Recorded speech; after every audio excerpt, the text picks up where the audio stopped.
Microphone check. All right, there we go. The power is back on in South Omaha, and we are able to bring the broadcast to you. Good morning, everyone, and welcome to the Bellevue Bruins Sports Network, coming to you from John Stella Field at Brown Park in Omaha, Nebraska. We bring you the second day of doubleheader action in the four-game set between the Dickinson State Bluehawks and the Bellevue University Bruins. Mick Krupski and Chris Williamson back with you.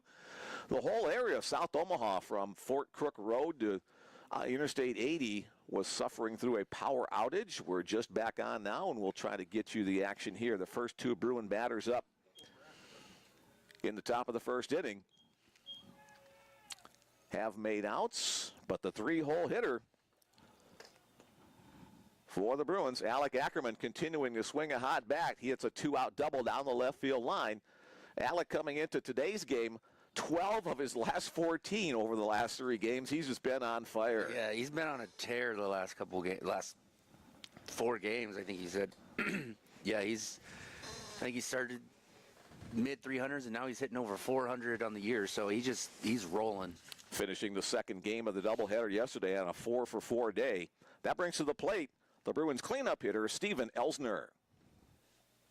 First pitch fastball misses away.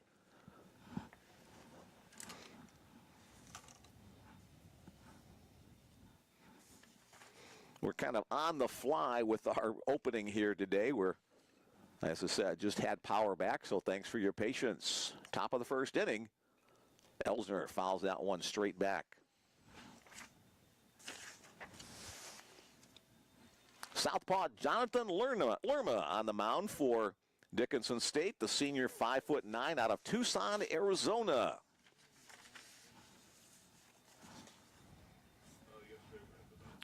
Retired Jake Lacey and Logan Grant before Alec Ackerman lined the two-out double down the left field line. 2 balls, 1 strike to count on the Bruins cleanup hitter, the left fielder, Steven Elsner. Elsner with 22 runs batted in on the season. Opportunity here for the Bruins to get on the board early. That pitch called strike on the knees, evens the count. 2 balls, 2 strikes, 2 out. Elsner hitting .362 on the year. A trio of Bruins on top of that run batted in category. Logan Grant, Jake Lacey, and Alec Ackerman, all of them with 26 runs batted on. Tied for first on the Bruins category. That's chopped on the ground to short. Pick there across the diamond, and the side is retired. For the Bruins, again, the visiting team in today's doubleheader, as this series was supposed to have been played in Dickinson, North Dakota. No runs on 1 hit. There were no errors, and 1 man left on base after a half. The Bruins nothing, and the Bluehawks coming to bat. Did you guys ever need that? A chilly, breezy day here in the Omaha Bellevue area.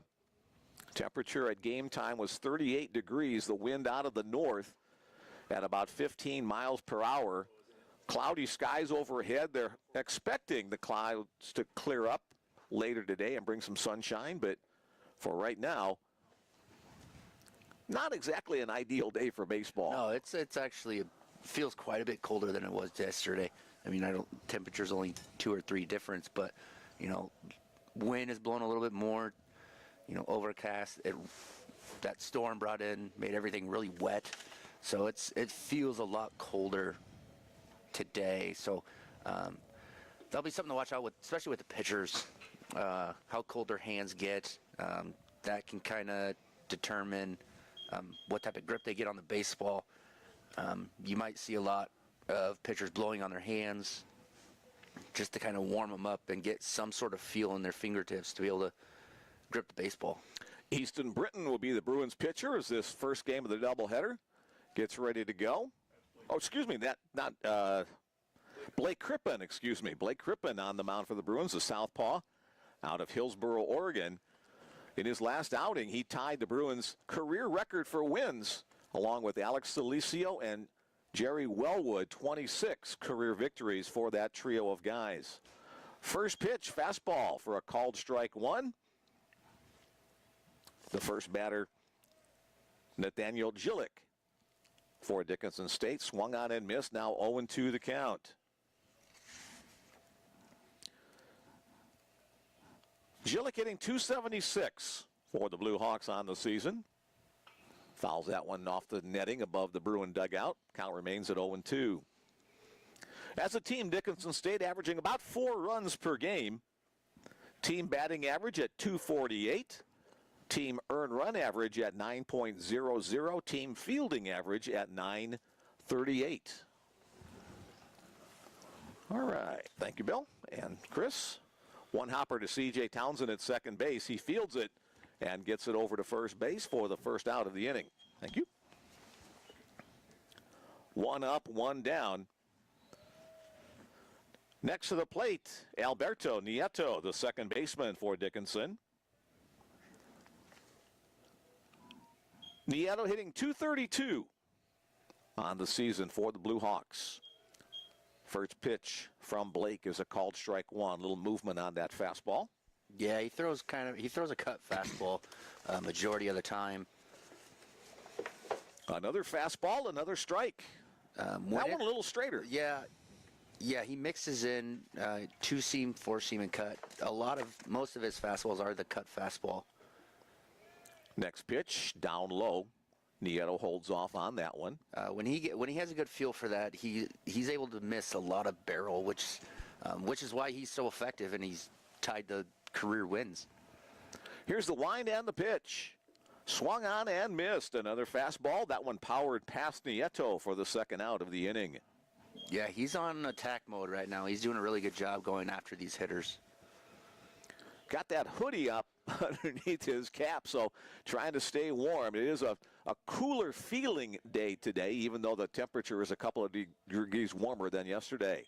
Next up for the Blue Hawks, third baseman Wyatt Wilharm. Fouls it back to the net, 0-1 the count. Yesterday it was 35 degrees when we started. Today it's 38, but yesterday we had some sunshine and little wind. Today we've got clouds and wind. But we're playing baseball in the North Star Athletic Association. 0-2 the count on Wilharm. Foul out of play. Count remains at 0-2.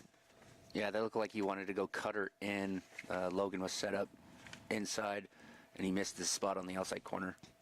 Wilharm hitting .375. That's tops for the Blue Hawks on the season. Fouls another one away.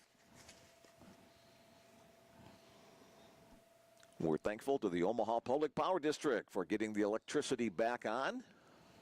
A big outage started last night into this morning. Hit to the right side. On comes Anthony Lind. He will make the catch as he goes to his knees to complete the catch.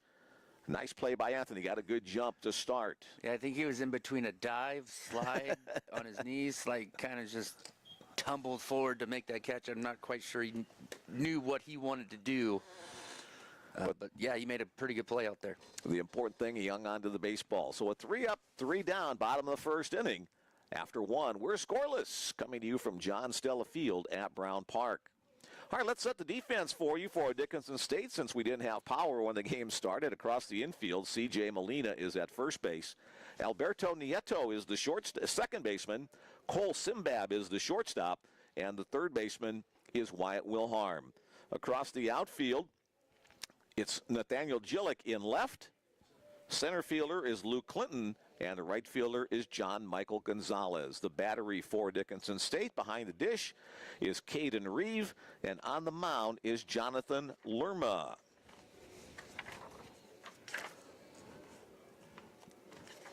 Lerma, southpaw thrower, as you can see from the video.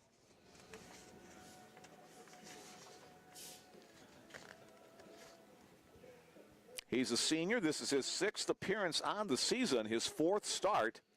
He's thrown a total of 12 2/3 innings. Well, now 13 2/3 innings. He's allowed 13 hits, 11 runs, 9 of them earned. He has struck out 13 and walked only 3. So pretty good control from Lerma on the mound. The first batter he will face in the top of the second inning, shortstop Brendan Luther. Luther, another one of those guys who had a great day at the plate yesterday.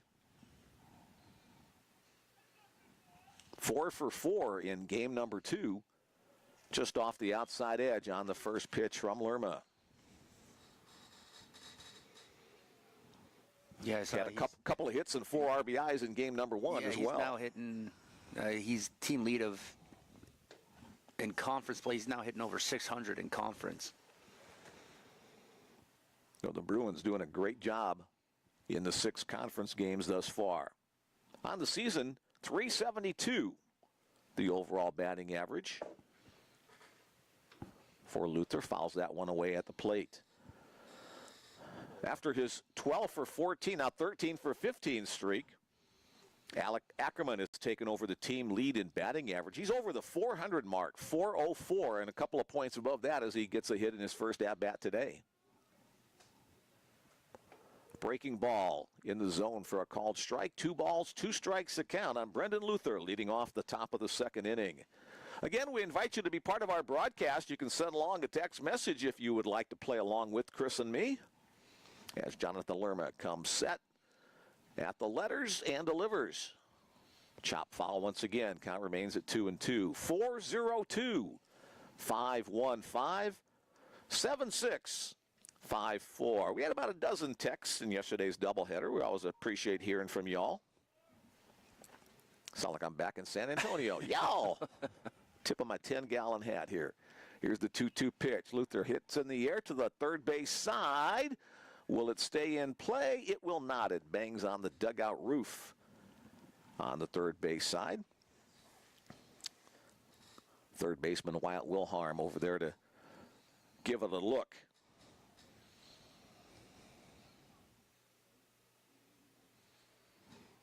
Oh, bad news. We've lost a couple of degrees on the temperature. 34 degrees. That's why it feels colder than yesterday, because it is. Chopped on the ground to first base. C.J. Molina gloves it. Then it's a foot race to the base. Molina steps on it before Luther does. 3 unassisted on the play for the first out of the inning. Now batting the third baseman, number 31, Nick Grade. Third baseman Nick Grade steps to the plate for the Bruins. 281 on the season for Grade. In a little bit of a funk at the plate. 0 for 3 in the second game yesterday. 1 for 3 in game number 1. That's the way to get out of the funk. A little humpback liner in the left field for the base hit.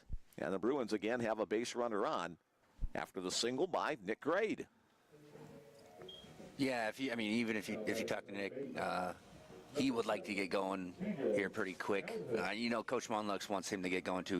He's hitting 6 for a reason. He's a big part of this lineup. Coach Monlux is more reluctant, or I shouldn't say. He wants to give him more opportunities because of how good he is with his glove. C.J. Townsend steps in. He's first pitch swinging and lines it to left field. So back-to-back singles for the Bruins. Put runners at first and second. And that'll bring to the plate Anthony Lind. C.J. coming into today's action hitting .358, so his batting average will go up a bit. Anthony Lind hitting .260 on the season. Goes 7 of the 9 starters for the Bruins above the 300 mark. Bellevue team batting average .319. Chopper on the ground to short. Takes a funny hop coming up on Simbab. He'll be able to get the lead runner at second. Lind reaches on the fielder's choice. Townsend retired 6-4. Nick Grade advancing to third on the play. So the Bruins have runners at the corners with 2 outs. And it'll be the designated hitter, Tyler Monroe. Yeah, the turf's going to play a little bit different today on ground balls with the rain that we got. The ball's going to skip more than hop like yesterday. It was dry. So you got more bounces yesterday. It's going to skip more, and so you're not going to get those really great hops that you're used to on turf. Probably get to the infielders a little more quickly as well. Monroe delivers the base hit opposite field. And Tyler gets the run batted in as the Bruins take a 1-0 lead as Nick Grade steps on home plate. It's good to see the bottom of the order. 7, 8, 9 all recorded hits, or 7 and 9 recorded hit, and then 8 hit that ground ball to shortstop. But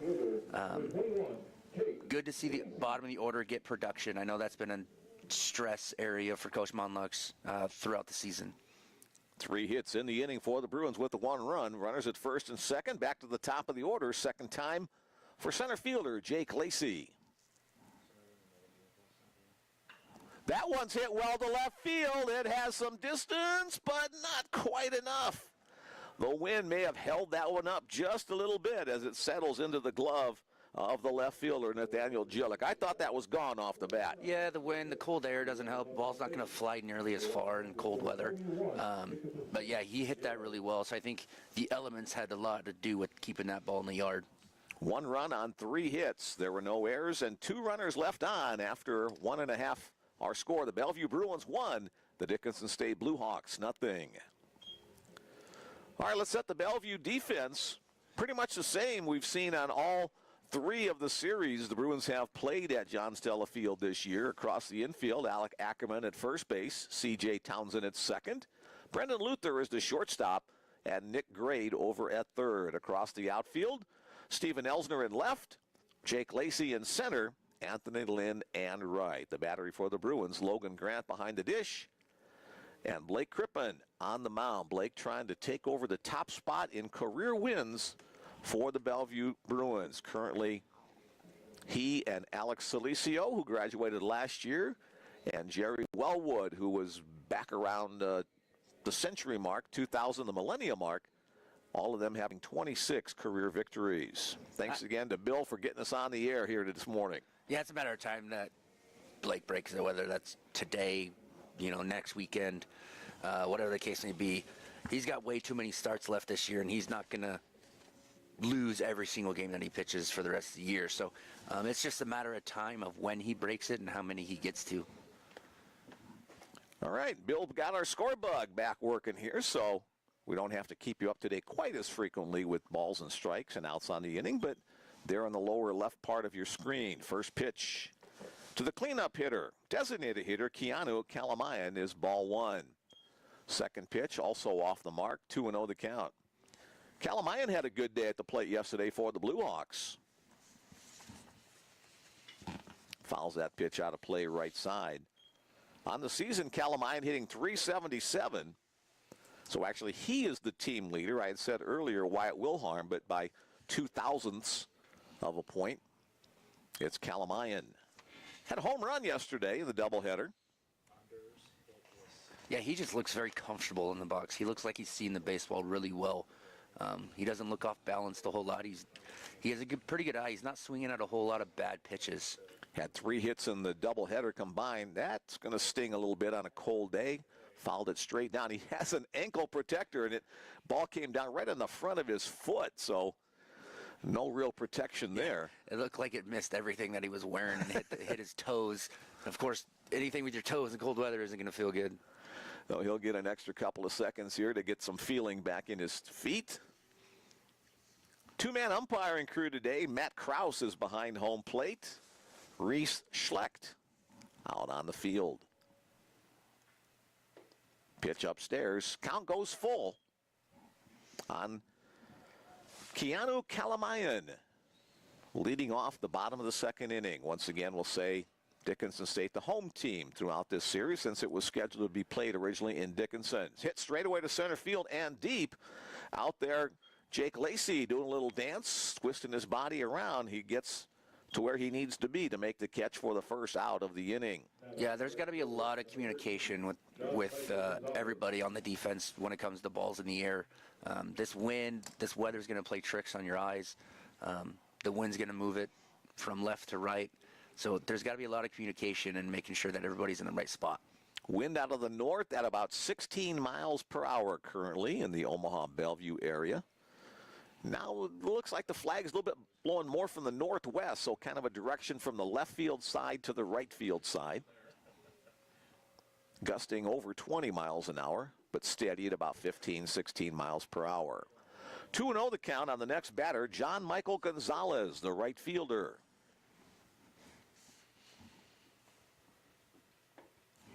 A little tardy on that fastball from Blake Crippen. John Michael Gonzalez Jr., let's get his official name, hitting .305.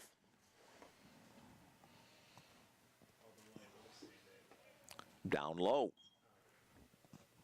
Came on as a defensive replacement in game 1 yesterday. Got the start in game number 2. Here's Crippen on the 3-1 delivery. Swing, which will load the count. Gonzalez tried to hold up, couldn't quite get it done. So a payoff pitch upcoming.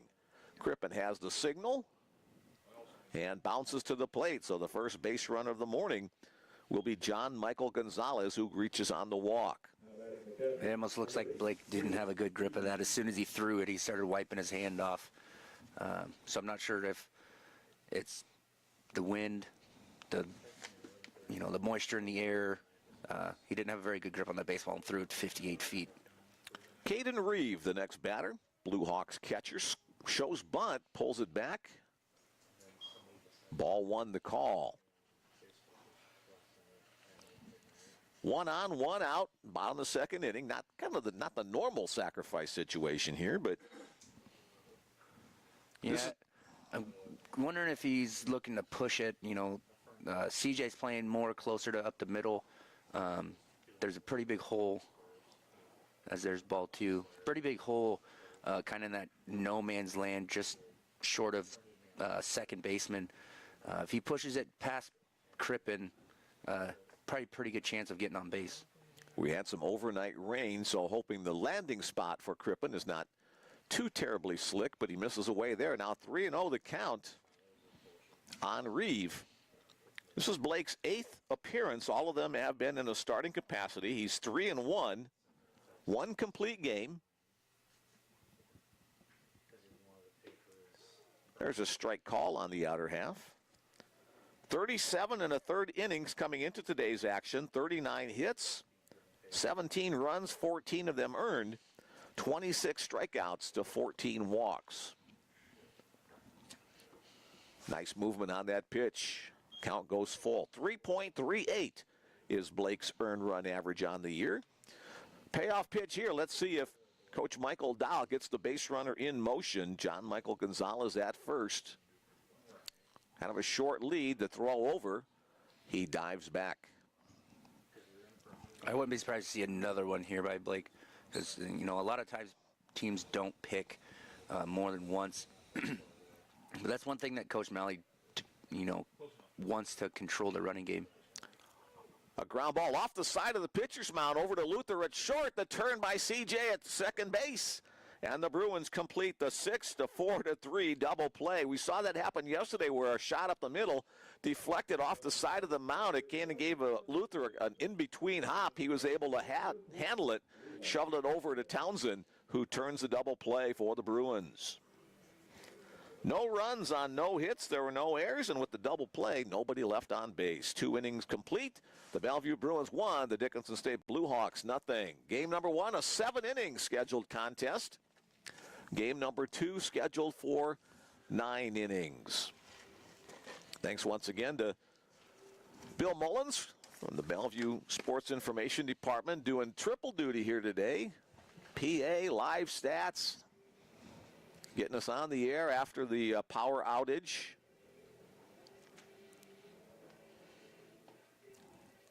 If you weren't with us yesterday, let's give you some stats, some information about John Stella Field at Brown Park. It's a synthetic field turf surface on the infield and outfield. 325 approximately down the lines, about 380 to straightaway center field with a nice hitting backdrop as well out there. Park has been around for over 100 years. Seen a lot of baseball over the course of that time.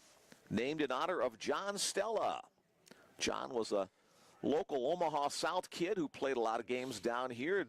Eventually played at Omaha University. Signed a professional baseball contract with the San Francisco Giants. Played a couple of years in the Giants organization before coming back and spending a lot of time in the 60s, 70s, 80s, 90s, 2000s, 2010 working with the Omaha South High School baseball program. Unfortunately, John passed away last December, so rest in peace, John. Top of the 3rd inning, here's Logan Grant to lead it off for the Bruins. Slow breaking ball in the zone, strike 1 call. Grant flew out to left field his first time up. Logan hitting .317 on the season. As I mentioned earlier, part of that trio of guys, Grant, Lacey, and Ackerman with 26 runs batted in on the year.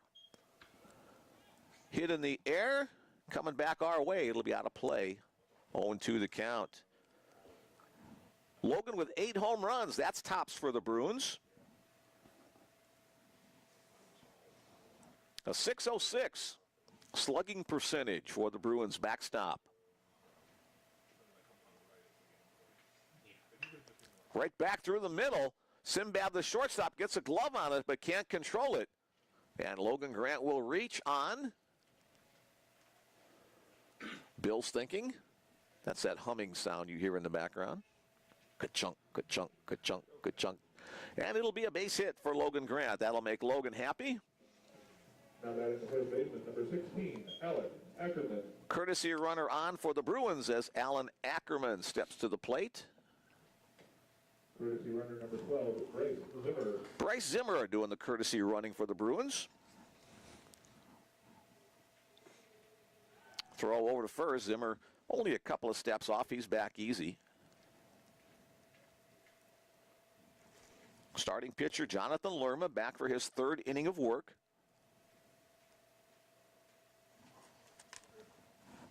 Southpaw looks the runner to first, looks again, and delivers home. Runner goes. Throw to second base, not in time. It'll be a stolen base for Bryce Zimmer. The Bruins have another runner in scoring position. Bryce didn't get a real great jump that time, but used his speed to make up for it, picking up his 9th stolen base of the season for the Bruins. Yeah, with a lefty, you're not going to get as good of a jump with a righty on the mound just because you have to make sure that he's going to the plate. The next delivery to Ackerman at home is low and away. 1 ball, 1 strike to count on the 3-hole hitter. It also wouldn't shock me if Zimmer tries to take third at some point in the inning. Not saying this at bat. You know, with the high leg lift that the pitcher has, he's pretty slow to the plate. That one's inside off the glove of the catcher, Reeve, but not far enough away for an advance. Yesterday, Alec was 4 for 4 in game number 2, 3 for 5 in game number 1. And the previous game to that against Morningside, he also put up a 4 for 4 day. So he's seeing the ball extremely well for the Bruins. That pitch stays upstairs. Yeah, he's in the mode now that he doesn't want to get a walk. he wants to keep swinging the bats. But good for him. He's not chasing any pitches out of the zone. He's being patient. He's letting the pitches come to him. And if he does get a walk, you know, that's good. He'll be good with that, though. The step off, fake to second base. Had a chance to visit with Alec, a little bit before the game. He was just on cloud 9. I'm seeing the ball's really big, you know. So he's hoping that hot streak continues for the duration of the season. Here's the pitch on 3-1. He hits it well to center field. But out there, the center fielder grabs it. Luke Clinton makes the throw in to hold the runner at second base. It's actually probably a good thing he had to go back because I don't think he ever actually touched the base. I think he slipped off of the bag, and when he went, he was never actually on the base by the time he left. So it's actually probably a good thing that he was having to go back to the bag. Here's left fielder Steven Elsner. Elsner grounded out his first time up today. Again, the scoring opportunity for the Bruins with Bryce Zimmer, the runner at second base. On the outside edge, called strike 1. Small crowd on hand today, as you would expect on a chilly, cloudy day with overnight rain. It's still a little of that wet feeling.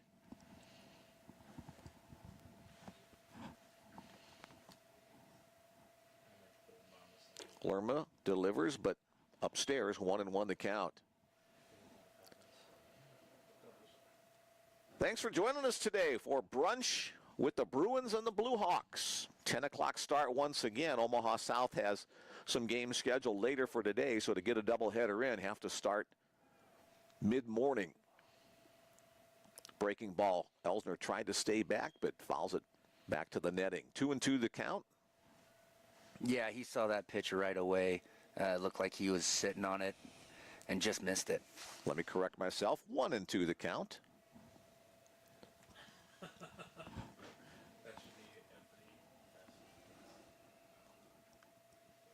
The set, the look, not once but twice. Pitch in the dirt. Now it's 2-2. A good block by Reeve to keep that one in front of him on the pitch in the dirt. Or the turf, to be technically correct.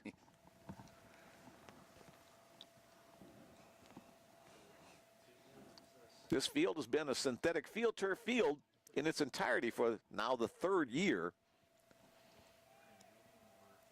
This has been the home field for the Bruins for the last 5 years.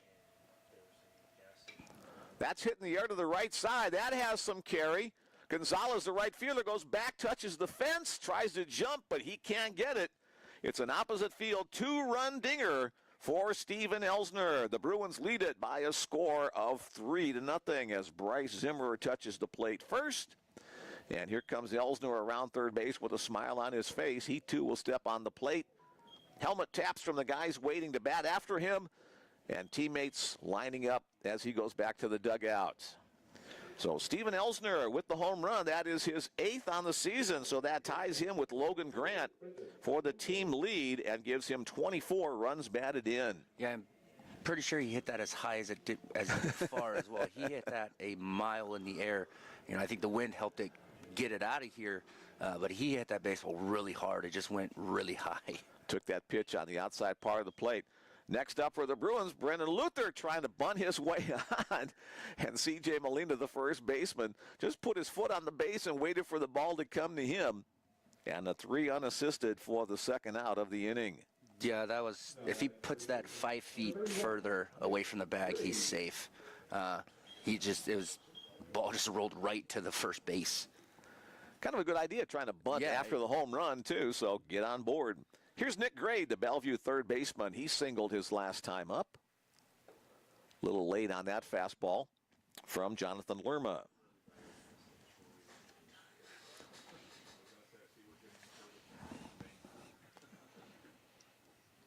Lerma looks in and gets his signal from his catcher, Caden Reeve. Reeve caught the second game of the doubleheader yesterday. 1 ball, 1 strike to count with 2 outs.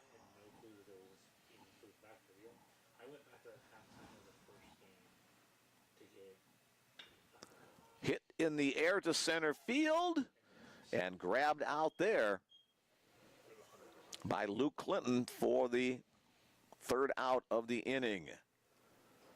For the Bruins, 2 runs on 2 hits. There were no errors and nobody left on base after 2.5. The Bellevue Bruins 3, the Dickinson State Blue Hawks 0. Bellevue had a fun time of it at the plate yesterday, especially in game number 2. The Bruins collected 30 hits in the doubleheader, 12 of them for extra bases. Game number 1, the Bruins won that, come from behind 9-6. Game number 2, the Bruins, it was tied 3-3 after 1 inning, and Bellevue scored the next 12 runs of the game to win it 15-3 in 7 innings by the 10-run rule. Yeah, we talked about this yesterday. Not sure game 1 they had, Dickinson had the mind or the the respect of Bellevue, but they put on a show in the first couple innings. First 4 innings, they were winning 4-2. Bellevue had to come back in the last 3 innings to win, and Bellevue had to take him serious. I don't think Bellevue was taking him as serious as they probably should have when the game started. And but give credit to Richter, who was his game 1 starter for Dickinson yesterday. His plan was keeping him off balance. Everybody except for Luther and Ackerman. But it took him 5 innings to get going. C.J. Molina will lead it off for the Blue Hawks in the bottom of the 3rd inning. Back to the hill goes Blake Crippen. First pitch misses away.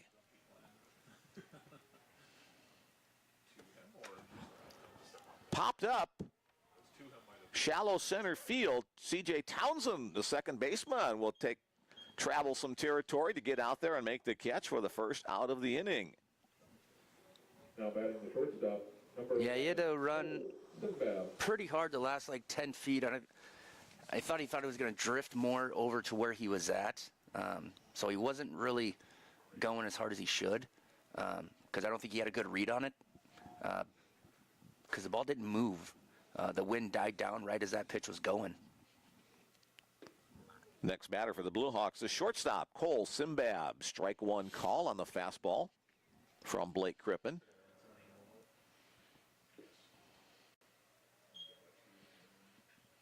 Yeah, the wind blowing pretty steadily at 15 miles an hour again from left to right, with occasional gusts and then occasional drops. So you got to be aware of any fly ball going up. Could be, and now it's picking up once again. So foul out of play right side by Simbab.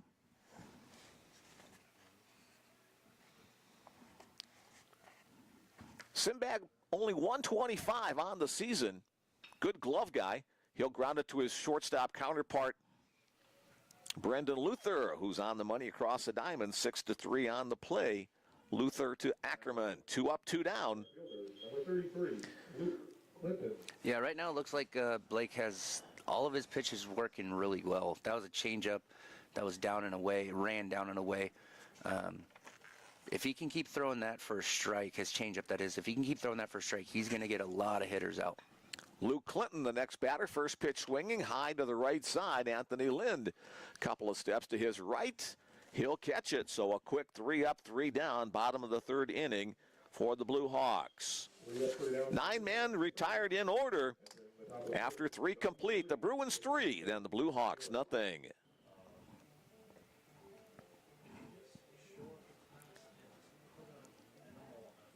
Blue Hawks wearing the gray uniforms with navy blue trim. Bellevue in their home team white for the pants, and then the dark tops. A lot of guys wearing an extra layer or two today with the chilly weather. When I checked this morning, when I woke up, it was 15 degrees in Dickinson, so it's chilly here, it's cold up there. Yeah. I don't think they'd be playing today if they were up there. No, I think they had a dusting of snow as well from what I could tell. So 34 degrees in Omaha. They were expecting a high today of 44. New pitcher, 15. And a new pitcher for Dickinson State. Number 15, Jacob Scully, will be the second pitcher for the Blue Hawks today. Jacob Scully. Don't know if it's a relation to Vin Scully or not, the longtime Dodger broadcaster, but We have one kid signed. so 3 innings, the body of work today for Jonathan Lerma. He gives up 3 runs, all of them earned. Let's find out a little bit more about Mr. Scully. I'm curious if that decision was pre-planned, or if that was, flow of the game, because he hasn't been he wasn't throwing bad in the first 3 innings. Yeah, he gave up a wind-aided home run. Other than that, Bellevue had to put hits together, and he was doing a good job of keeping them off balance. I wonder if that was just a planned substitution, or if they feel like they needed to make a change. Could be planned. They used 4 pitchers in each of the 2 games yesterday. So the new pitcher coming in is junior right-hander Jacob Scully. This is his 5th appearance on the season. No wins, 1 loss in 9 innings of work. He's allowed 11 hits, given up 7 runs, 5 of them earned, 12 strikeouts against 7 walks, a 5.00 earned run average. First man he will face, second baseman C.J. Townsend. Leading off for the Bruins, the second baseman, number 7, C.J. Townsend.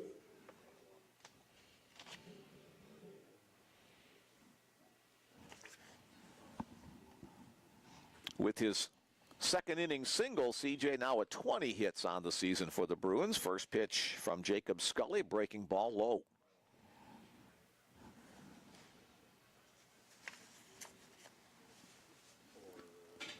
Scully from Florence, Montana.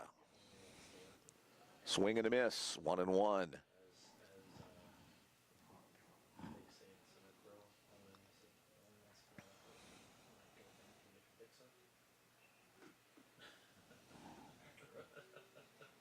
Scully starts with that glove right up by the side of his face. And then that one's almost goes over the top of the backstop off the deflection of the glove of Caden Reeve.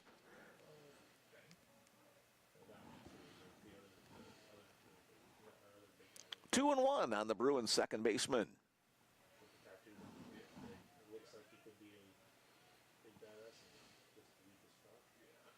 Way wide to get way high again. Now 3-1. With that single his first time up, CJ continuing his hitting streak. 15 games in a row for CJ, Bill?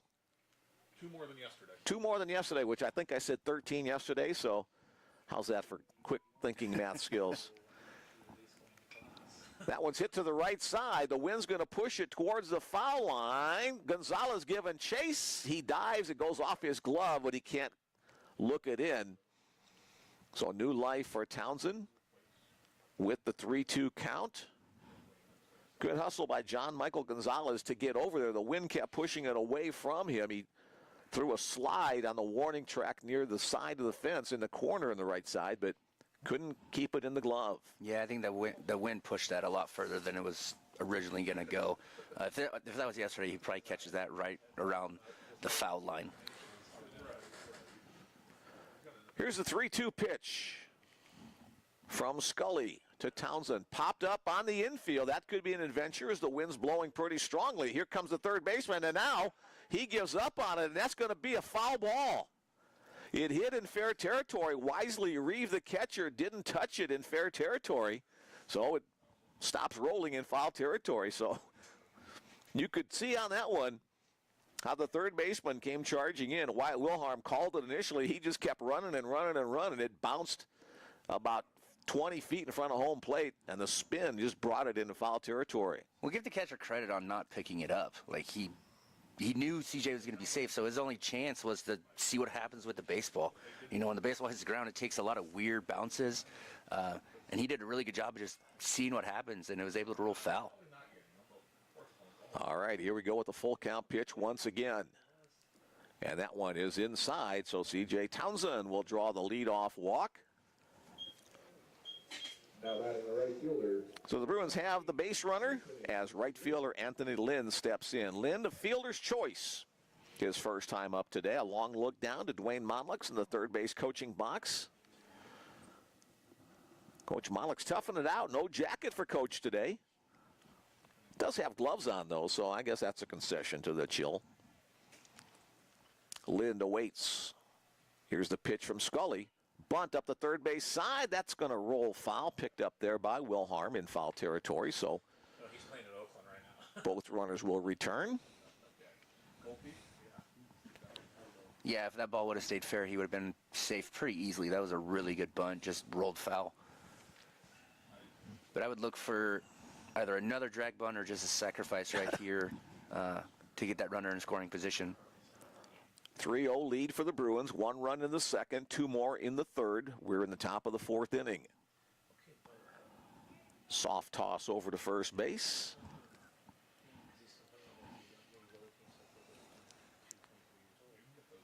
If it's a drag bunt, he's going to want to take it up the third base line. If it's a sacrifice, he's probably going to want to go towards first base, almost more of a push towards the second baseman.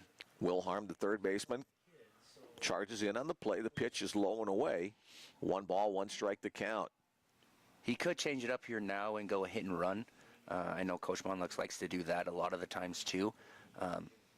Show bunt, first couple pitches. If it doesn't work, if it gets to a 1-1 count, which is his right now, hit and run is the perfect play right here. Throwback. Good plate discipline by Anthony Lynn. Didn't show anything. Didn't slide the hand up the bat if he were thinking about bunting on that first move from the pitcher. Wilhelm, the third baseman, playing inside the line. This is where you hope you have good dental insurance if Lind is swinging. And you called it, Chris. They switch it up to a hit and run, but that's foul out of play. That was actually a really good pitch for a hit and run, too. It was fastball on the outside corner. He just got underneath it. Second base was wide open as the second baseman was going to cover the bag. He just missed it, but that would have been perfect execution if he was able to get that down. Wind picking up once again. That flag out in center field pretty much blowing straight out.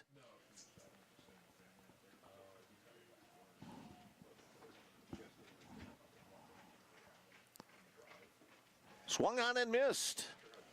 The first strikeout of the game for pitcher Jacob Scully. So now 1 on, 1 out for the Bruins.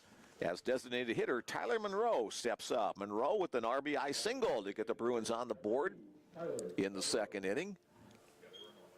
Bruins added 2 more on the home run by Steven Elsner in the third. So C.J. Townsend takes his lead at first. Let's see if he might be on the move. Good speed on the bases and at the plate. Pitch for a called strike 1.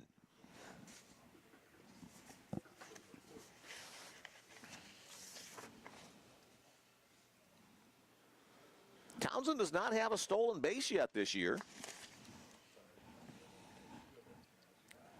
Throw to first base. He's back in time.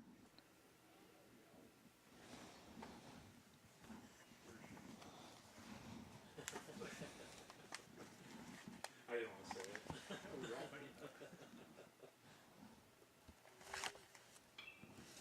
Foul out of play over the third base dugout.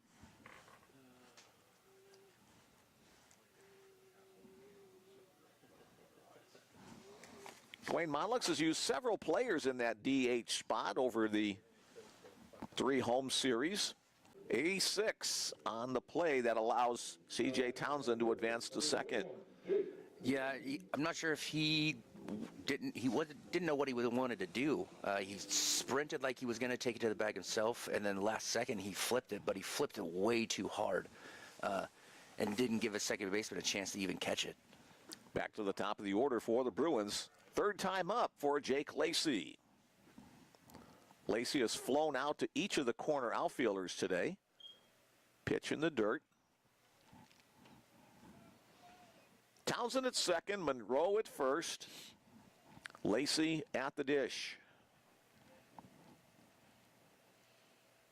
We're not expecting any more rain today, but not an ideal day for baseball if that pitch misses away. You know, an idyllic weather day for baseball is temperature about 72, a gentle breeze, the sun shining, maybe some white puffy clouds and a deep blue sky. That's not today. No, that's not. But we're still playing. It's baseball in the Midwest in the month of March. A little nubber off the bat. Scully on the flip over to first baseman Molina. Second out of the inning. 1-3 on the play. Townsend advancing to third. Monroe advancing to second.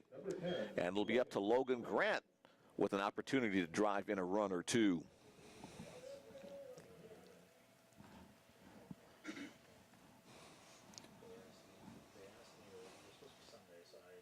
Scully gets the sign.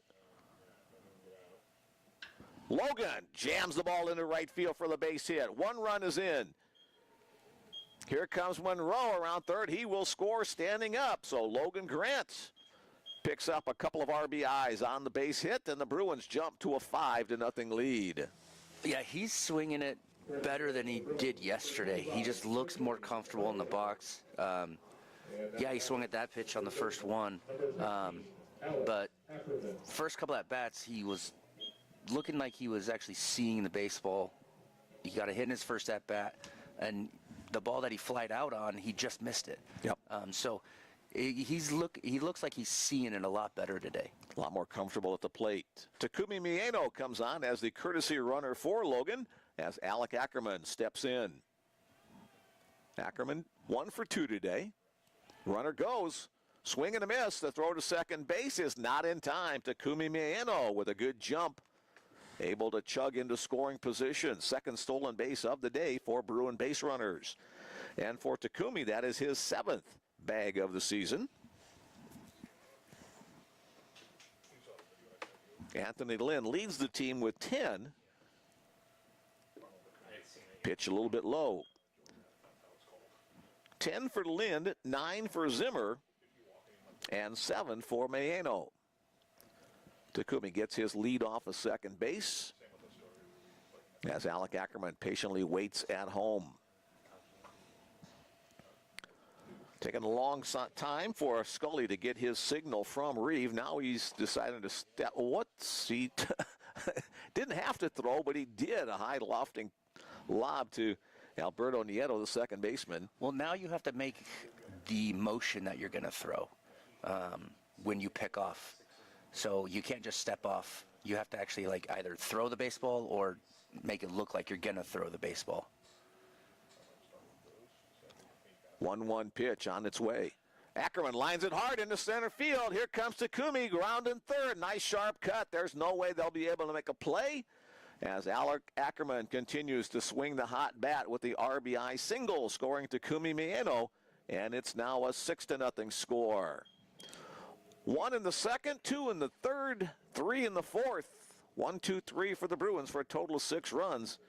And one of the members of the Dickinson State coaching staff on his way out to the mound to talk with Jacob Scully. Yeah, shortstop was shading a little bit towards the 6 hole, but even if he was playing straight up, that ball was hit so hard, I don't know if he even makes that play. But again, Ackerman is seeing the baseball really well. It's impressive how well the ball is coming off of his bat. You should see some of the balls he hits in practice. Some of the balls he hits in practice are scary because it's like they look like they're 150 miles an hour coming off his bat sometimes. He hits them really far in BP, and he's just a really, really, really good baseball player. Here's cleanup hitter Steven Elsner. Elsner with a 2-run home run, his last time up.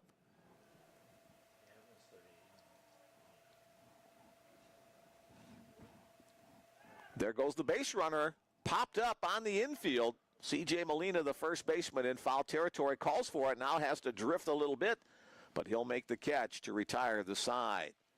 The Bruins pick up 3 runs on 2 hits.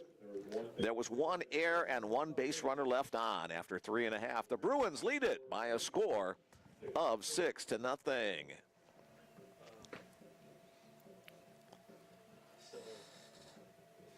All right, there are some text messages in the queue. All right, does the weather have anything to do with the entire video being blurry? Well, it rained overnight, so we may have some spots on the glass in front of the camera. We can't really clean it because the pane that the camera is in front of doesn't move, so unless Danny's got a long arm, can stretch out there and see. We'll see if we can do something at some point in the day, but that's the reason why it's maybe a little bit more blurry today. I also think that it's the screen, that netting. And there's a netting from the backstop, and there's a little netting over here, so that might interfere a little bit. So we'll see if we can do something about cleaning it, but that probably won't happen until in between the games. Another text message, let's go Tehran. Let's keep that winning streak going. Bruins from the Williams family. God bless. Thanks, you guys, for sending along the greetings from the Show Me State of Missouri. Oh, and now it's been cleared up. It's magic. It's all that clean living that we do. All right, we're glad that that has resolved itself as we're back to the broadcast. Back to the mound goes Blake Crippen. The first batter he will face is the top of the order, left fielder Nathaniel Gillick. An excuse me swing back to the backstop. 0-2 the count. Crippen allowed 1 walk first time through the order, but that man Gonzalez was erased on a double play. So a perfect 9 up, 9 down.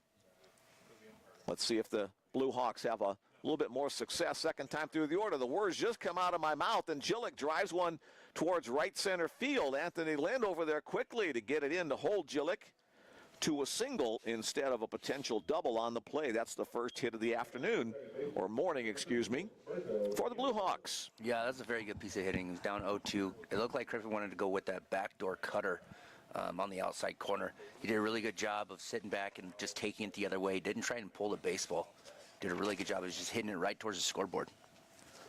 The Blue Hawks had 5 hits in each of the 2 games yesterday. That's their first today, as second baseman Alberto Nieto steps in. Working from the stretch. Little chopper foul up the third base side. Only the second time in the game that Crippen has had to work from the stretch. Yeah, that was a good changeup right there. It started outside, on the outside part of the plate and just ran away. Third year in the Bellevue program for Blake. He's out of Hillsboro, Oregon. We didn't notice it on stats until we... 0-1 pitch. Runner goes. Pitch up and away. Grant's throw to second base. Skips past Townsend. It'll be a stolen base for Nathaniel Gillick. So down 6 runs. The Blue Hawks send the base runner and are rewarded with the stolen base. It was a decent throw. I mean, if you talk to Logan, he probably wanted to not have it hit the ground so close to second base. He wanted more of a long hop, which is a good idea on this wet turf. Gillick picks up his 9th stolen base of the season with that effort. Foul out of play. 1 ball, 1 strike. The count on Nieto. So I was curious, I guess, whether or not she if she was technically in the game because of how, by Bounce to the plate, blocked up by Grant. 2-1. but she didn't actually throw a pitch. She never actually threw a pitch. Nieto, a strikeout victim, his first time up today. Had a couple of hits in yesterday's first game and another one in game number 2. This one's grounded to short. Brendan Luther will come on, glove across the diamond, but not in time. Luther did everything he possibly could on that play, but it just hit in a good spot. Albert Nieto picks up his 4th hit of the series with that infield single. Nathaniel Gillick got a good read and advanced to third on the play. So the first threat of the day for the Blue Hawks. As the 3-hole hitter, the third baseman Wyatt Wilharm steps in. Nobody out in this bottom of the 4th inning. See if Blake can get another ground ball here, get 2 outs for that 1 run. Nice changeup once again, swung on and missed. Bruins playing a double play depth at the middle. I know Blake is probably thinking striking him out so he doesn't have to give up that run. But I think, he would be okay if he was able to get this double play. Throw over to first base. Nieto back on the dive. Wilharm with 16 runs batted in. That's second best for the Blue Hawks. Behind Keanu Kalamayan's 19. Strike 2 called. Oh, in an ideal world, that would be the situation. A strikeout here and then a double play on the next batter to get out and preserve the shutout.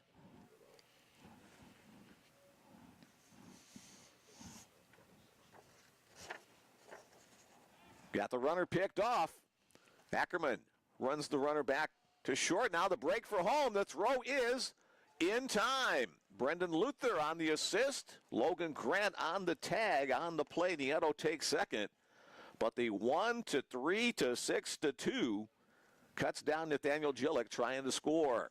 Yeah, that was great execution defensively. That's something that Bellevue works on every single day in practice. They work on those type of situations, and it worked to perfection there.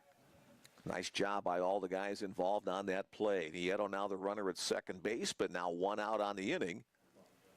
That one's fouled out of play right side by Wilharm. And give Luther credit there at shortstop on making that throw. He didn't rush his throw. He knew he had time to make that throw, and he put it right on the money.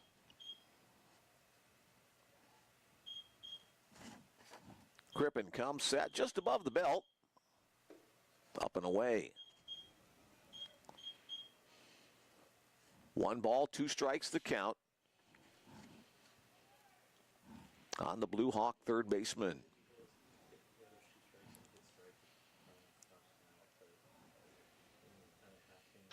A little chopper back to the mound. Crippen looks the runner back to second. Throws over to Ackerman at first. 1-3 on the play. So the Bruins continuing to execute. Crippen doing everything well on that place. Looking the runner back, fielding first, then looking the runner back, and then making the throw to first. I know one of Crippen's goals this year on the mound is actually to win the National Gold Glove as a pitcher. He fell short of it last year. He had 2 errors in the opening round that he believes costed him the National Gold Glove as the pitcher defensively. So that's one of his goals, is to be perfect defensively on the mound as their strike one. To be perfect defensively on the mound, he doesn't want to make any mistakes defensively, and he's a really good defender. Keanu Kalamayan, the DH, the next batter, down 0-1 after the fastball from Crippen to start him off. Again, Nieto at second base. Chopper, Luther, for Hopper, quick release, and right on the money. 6-3, retires the side. No runs on 2 hits. First 2 men reached, but we're stranded. No errors and 1 left on base. After 4 complete, the Bellevue Bruins 6, the Dickinson State Blue Hawks nothing.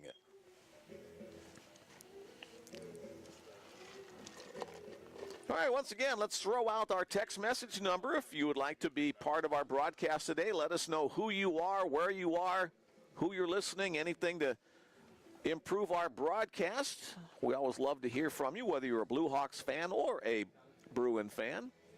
402-515-7654. That was Crippen's 16th career pickoff. That was the 16th career pickoff for Blake Crippen. Thanks once again to Bill.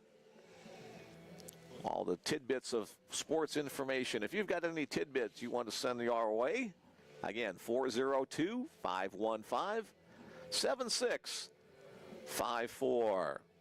Tom Bullard, Bill Mullins, Chris Williamson, Mick Krupski, Danny Sponberg as well. The quintet of knuckleheads up here in the press box, huddled around the heater at our backs on this chilly and cloudy day in Omaha. Back to the mound goes Jacob Scully for his second inning of work.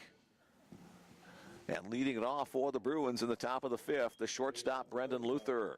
24, Brendan Luther.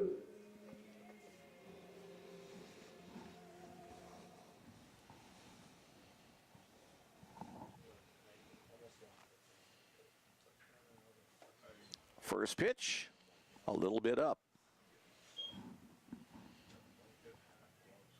Luther, a couple of ground outs to first baseman C.J. Molina in today's game after going 4 for 4 in yesterday's nightcap. There's a pitch that's in the zone. 1-1 the count.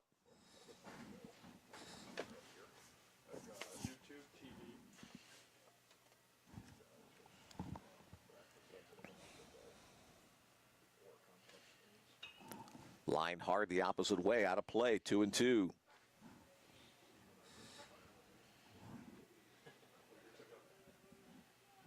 Luther, just a sophomore in eligibility from Mississauga, Ontario. One of a half dozen Canadians on the Bruin roster this year. Count evens up at 2-2. Luther steps out for just a second, now back in, ready to go to work against Jacob Scully. YouTube TV. Line for a base hit, opposite way. Just over the outstretched arm with a glove on the end of it of Wyatt Wilharm. Yeah, that was actually a pretty good pitch. It was a slider down and in, and Luther just put a better swing on it to get it to left field. 9th hit of the game for Bruin batters through the first 4 innings plus as Nick Grade steps in. Nick singled his first time up and then lined out hard to center field his second appearance.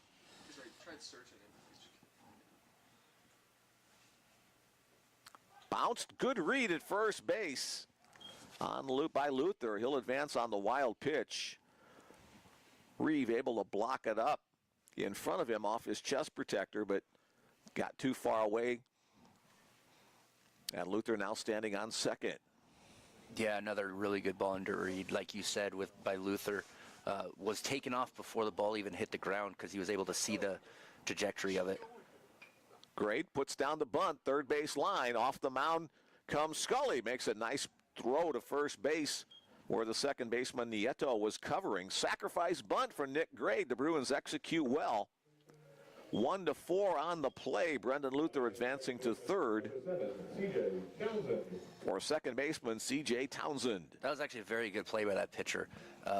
He didn't take any gather steps because he didn't have time. He did a really good job getting over the baseball and not using his glove. He just went down with his bare hand and just made a rocket throw to first base for the out. Infield comes in on the play. C.J. Townsend to second base off the glove of Nieto.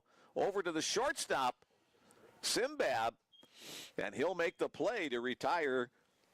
C.J. Townsend scored that 4-6-3, but credit Townsend with the run batted in as Brendan Luther crosses home plate for the 7th run of the game for the Bruins. Yeah, Dickinson got a little lucky there. I mean, it just ricocheted right to the shortstop, and he was in the air, and it was like you couldn't make a better toss. Anthony Lynn next up for the Bruins, fouls the first pitch out of play. Good awareness by Simbab to see the ball coming his way and just pick it out of the air and fire on time. Yeah.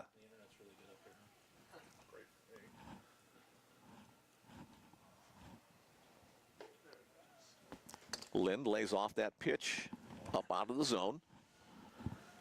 Yeah, we've got a handful of hardy fans on hand today.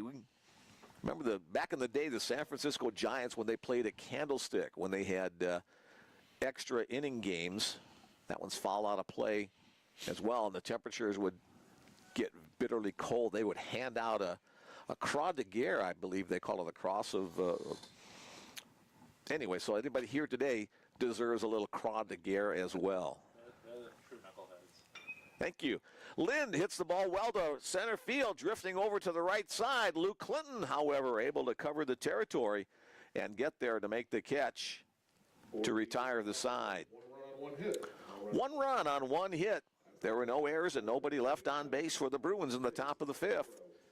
Bellevue 7, Dickinson State nothing. Dickinson State will send up the middle part of their order in the bottom of the 5th inning in, again, this 7-inning scheduled contest.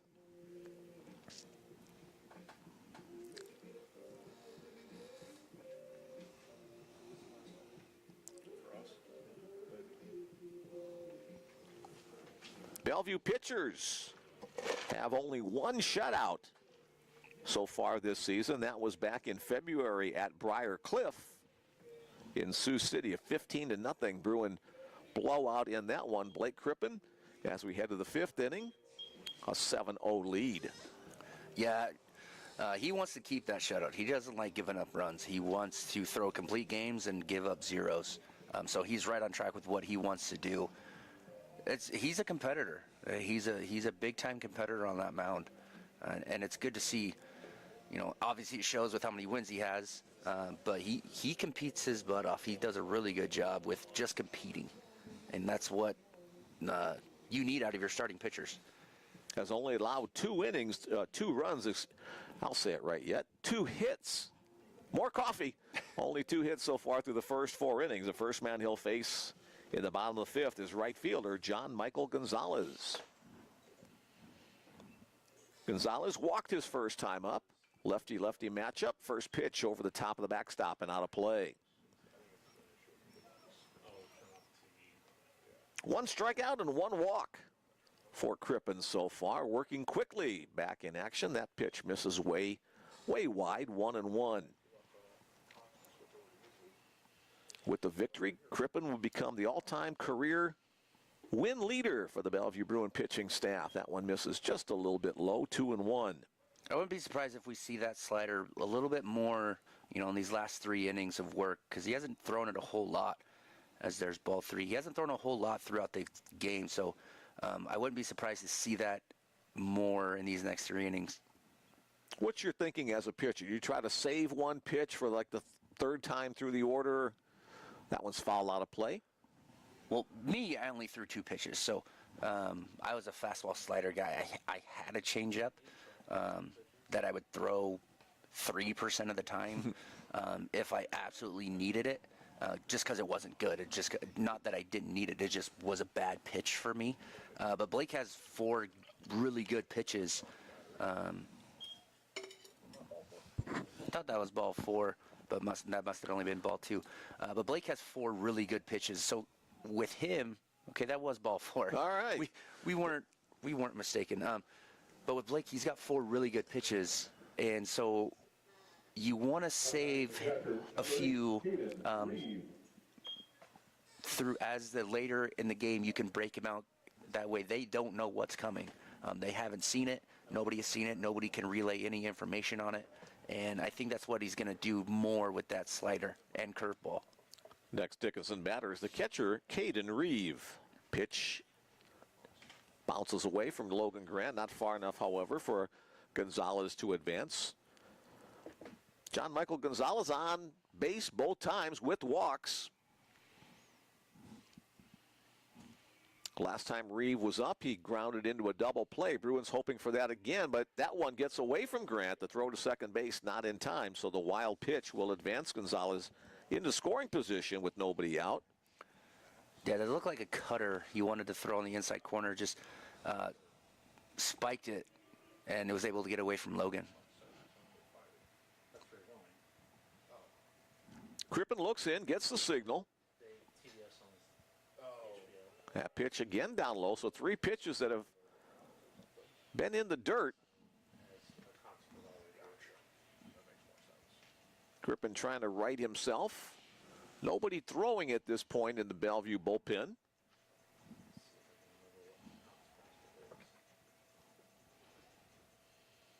There's a strike right down the heart of the plate on 3-0, now 3-1.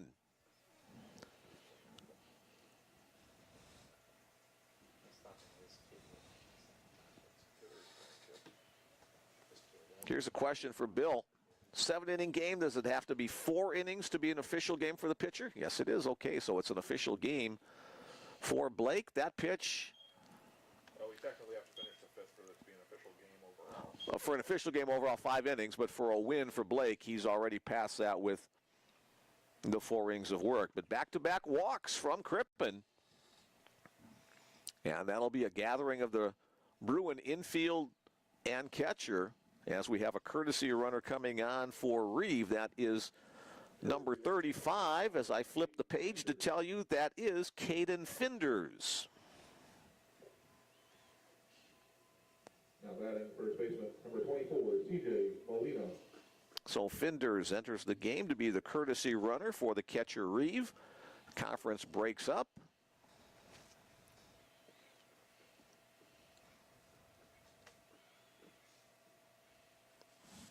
I believe that's the first mound visit against the Bruins.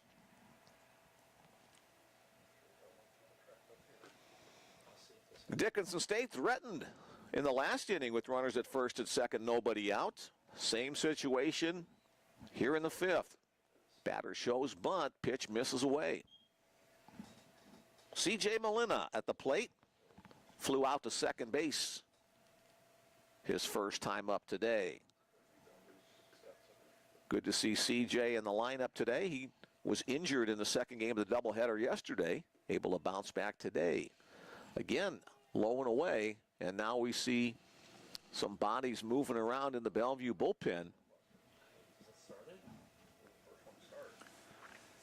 Yeah, he's kind of lost command of that glove side of the plate right now. So I wonder if he's going to end up going in just to give another look. Maybe he can't correct it by just switching locations. But it looks like he might be bunting here to move the runners up to second and third. Molina showed bunt on that throw back to second base. Shows bunt early, puts it down, but in foul territory. Logan Grant takes a stab at it. It'll be a 2-ball, 1-strike count on the first baseman for Dickinson State. Finders at first, Gonzalez at second. They're the 2 base runners for the Blue Hawks. As the wind continues to blow from the left field corner to the right field corner. A little chopper to second. CJ has to wait for the hop over to second base for 1, where Luther steps on the bag. That's all they'll be able to get. So Molina reaches on the fielder's choice. Finders retired 4-6 at second base. John Michael Gonzalez moving over to third. Now batting the shortstop, number 11. Here's the shortstop, Cole Simbab.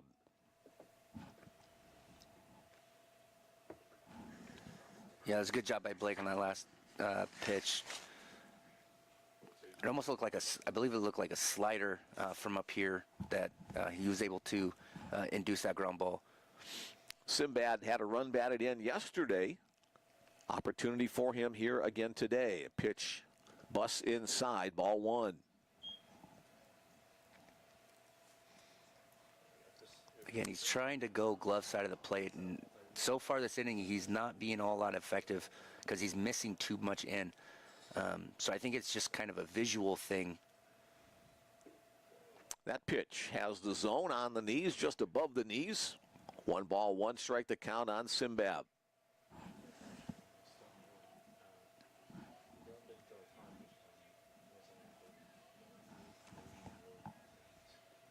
Again, missing on the glove side. Yeah, it almost looks like that looked like a changeup. It almost looks like he's pulling it that way. That Logan looked like he was set up more outer third, outside corner, and Blake looks like he's pulling it in.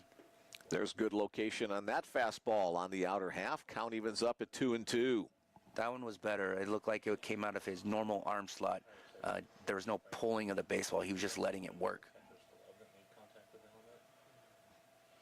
The set and the pitch, and that plunks the batter in the buttocks. On the hit by pitch, the bases will be loaded.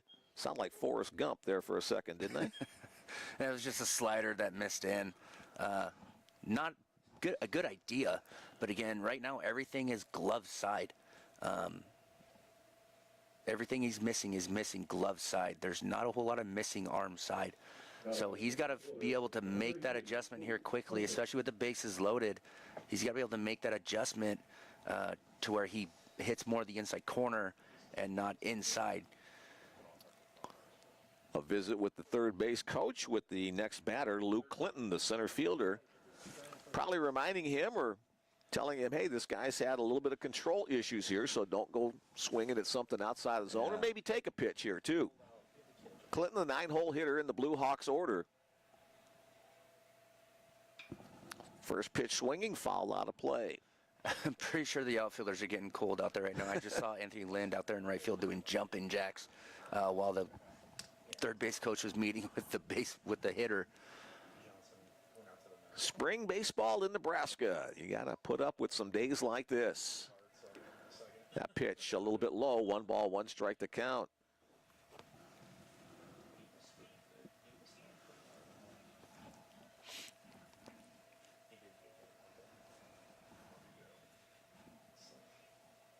The 1-1 offering. Low and in, 2-1. Hey, speaking of weather, just got a text message from Logan's grandma Elizabeth. She's down in South Texas. Please warm up the weather as I'm coming to see some games soon. And she says, go Bruins as well. Elizabeth, thanks for joining us today via the text message. That one's hit in the air to center field. Jake Lacey trying to get his momentum coming toward home plate with the catch. The tag at third base, the runner will score easily. The shutout is gone as Luke Clinton delivers a sacrifice fly for the first run of the game for the Blue Hawks. Yeah. Now 7-1. That's a good job at that hitter. Didn't try to do too much, just wanted to get that run in from third base. John Michael Gonzalez scores the first run of the game for the Blue Hawks. Good job also by Lacey. He knew he didn't have a chance to throw out the guy at home plate, so he had the throw come into third to hold Nieto at second. Yeah, you always want to try and keep the runners, if you know you're not going to get the lead out. Oh, that's Molina at second. I'm sorry. If you know you're not going to get the lead runner, which obviously he knew he wasn't going to be able to throw him out at home, keep the runners on the bases that they're at. Don't try and throw behind any of the runners to let them advance 90 feet. So a force out still in play here on the infield. That pitch misses away. The next batter, Nathaniel Gillick. 2-0 count on him. Gillick, the leadoff hitter for the Blue Hawks. He's 1 for 2 today. Tried to score the first run of the game for Dickinson State in the 4th inning, but was thrown out at a play at the plate.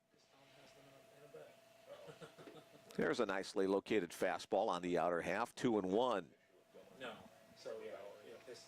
Action in the Bellevue bullpen, as Dickinson State was retired in order through the first time through the order. 9 batters up, 9 batters down. They've come to life a little bit in the 4th and the 5th. 1 run thus far in this inning. That was a little chopper up the first base side. I purposely, I didn't do it on No hits in the inning for the Blue Hawks. 2 walks, a hit by pitch, and a sacrifice fly have accounted for the 1 run showing on the scoreboard to this point. He said it was a big situation. I started to get out, and I just did it. Up and away. Full count, so the base runners will be off with the pitch. That's Molina at second, Simbab at first. Payoff pitch upcoming in the battle between Blake Crippen and Nathaniel Gillick.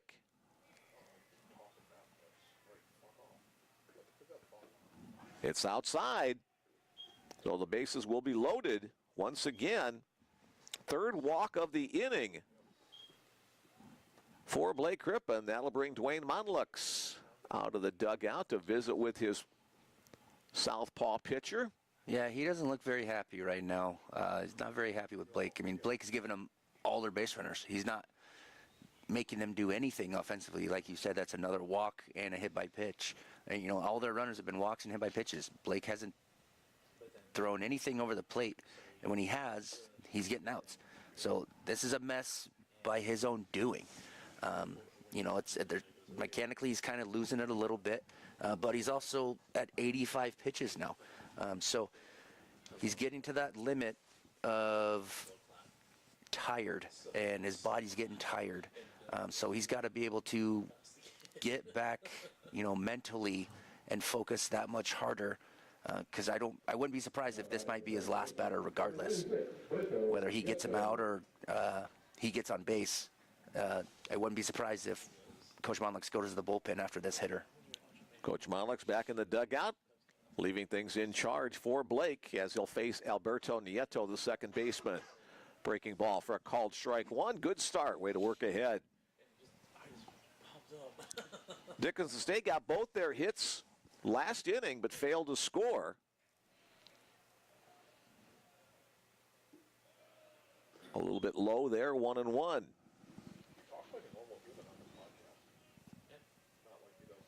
So 4 base runners in the inning, all courtesy of the walk. And a hit by pitch. On the knees, called strike 2. Nieto didn't like the call, but nothing he can do about it. He'll step out, get a couple of swings, and then get back in. Down 1-2 in the count. Which a hitter, I mean, you don't change your approach. I mean, if he's not throwing strikes, I'm not surprised that they did take 2.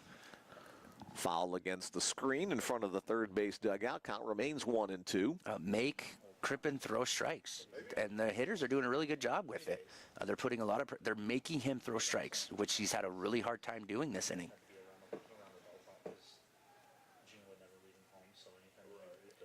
Bases loaded, pitch on its way. Comebacker to the mound. Blake with a nice grab. He'll run over to first base, toss it to Alec Ackerman, and the side is retired. 1 run on no hits. There were no errors, and 3 big base runners left on. After 5 complete, the Bellevue Bruins lead it by a score of 7-1 over the Dickinson Blue Hawks. Jacob Scully back out to the mound for the Blue Hawks. He'll continue on with now his 3rd inning of relief work. Jonathan Lerma started. He went 3 innings. And then Jacob Lerma, 2 under his belt with a 3rd to come up right now.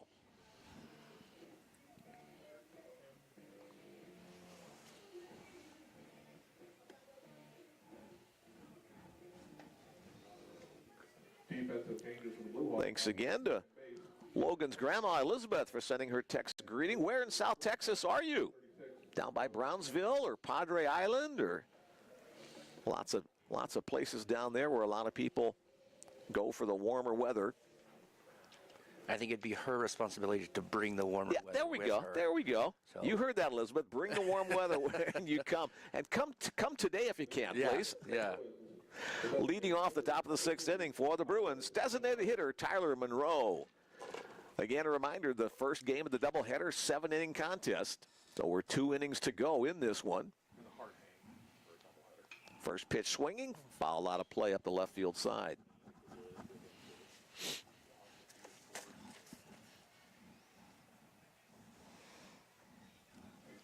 So Blake Crippen got himself into trouble and then got himself out of trouble, only allowing the one run when it could have been a much bigger crooked number for the Blue Hawks.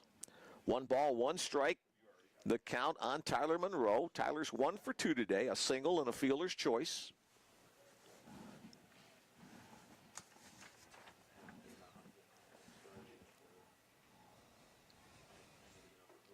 Swung on and missed. Now 1-2.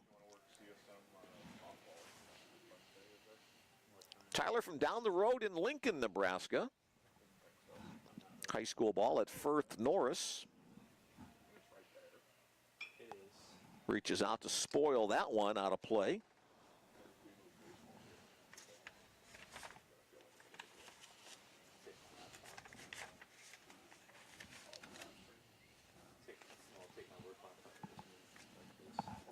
Actually, I can see the softball field from my office. Can I score it from my office window?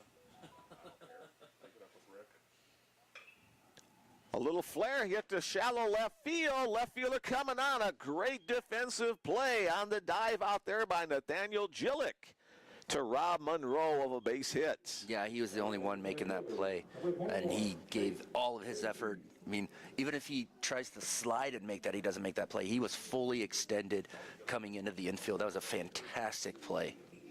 And battling the wind as well, so that was pushing the ball down, but Gillick up to the task for the first out of the inning. Back to the top of the order for the Bruins, 4th time through for center fielder Jake Lacey. Lacey shows bunt up the third base side, and that's a nice location. Not able to make the play. Third baseman Wyatt Wilharm charged, but just kept it in his hand as he knew he could not throw out Jake Lacey. I think he was having a hard time with the transfer, getting it out of his glove. I think he was able to get a clean transfer. He might have had a shot, but once he didn't get that great of a transfer out of it from his glove to his hand, he just decided to eat it. Here's catcher Logan Grant. Logan, your grandma says hi. 2 for 3 day. Change up, misses low and away.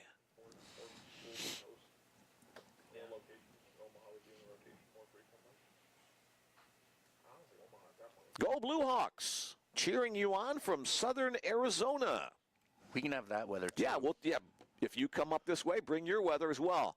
One hopper to Nieto, the second baseman. He'll go to short for the first out. The relay not quite in time. Good hustle by Logan Grant to avoid the double play. He'll reach on the fielder's choice. Now batting the first baseman, number 16, Alex Ackerman. Again, Logan hit that ball hard. He just hit it right at the second baseman.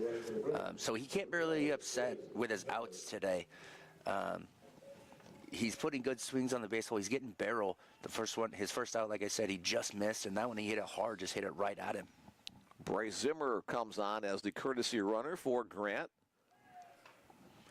Little flare to the opposite field, little corkscrew shot. We were just talking about how Alec is making such solid contact. Well, he gets one there that wasn't solid contact, but he'll keep his hot hitting streak going. That's his 3rd hit today. He hasn't had a game in the last 4 where he's had less than 3 hits. On the play, Bryce Zimmer advances to 3rd. Now batting the left fielder. Well, when you're as hot as he is, things just happen for you. Yep. Yeah, there was a few at bats yesterday where the right fielder dropped a foul ball that he could have caught for an out, and then Alec comes up and hits a triple, and then could have been struck out on a couple different pitches. Umpire didn't call it that way. As their strike one, umpire didn't call it that way, and he got a base hit to keep his streak alive. So when you are hitting as well as he is and you're getting as many hits as he is, you're getting some luck involved, like that flare that he just had right there, but you're also just seeing the baseball well. So he's having a little bit of everything right now. I think it was 8 for 8 he was at one time over the last couple of games. So Steven Elsner stepping in here, down 0-1 the count.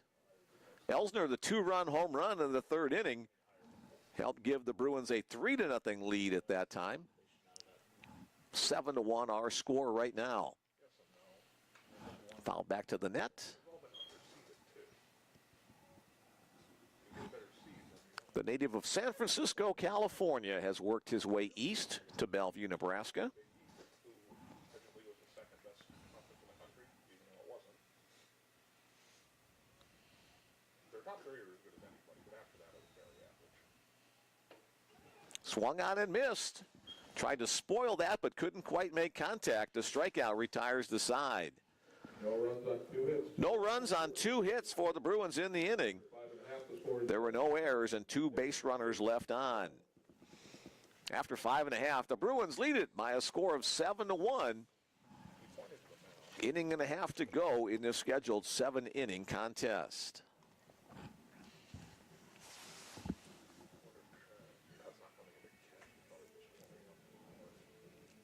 All right, we've got an update from Elizabeth. She's in Harlingen, near Harlingen in La Feria, about a half hour from South Padre. I'll do my best to bring the warm weather, as I am accused by these Southerners of bringing cold to them. So you just can't win for losing sometimes. So thanks for playing along with us this morning. And we look forward to seeing you when you come up for some Bruin games later on in this 2024 season. All right, new pitcher coming in for the Bellevue Bruins. The day is done for Blake Crippen after 5 innings of work. The new Bellevue hurler is number 8, Brock Townsend, C.J. Townsend's brother. Brock is actually a year older. So the Townsend family in Oregon going crazy. They got both their boys on the field for the Bruins. So Brock Crippen. And also Townsend, excuse me. It also looks like Trad Richardson is behind the plate catching now for Logan. Giving him a little break as he's caught the majority of the Bruin games this year. I know Brock is one guy that Coach Monlux is very high on to be a big part of this pitching staff this year. He's been kind of hurt, battling injury. He had some hip issues that he's still dealing with that I don't think is completely healed yet, that he's just trying to tough out.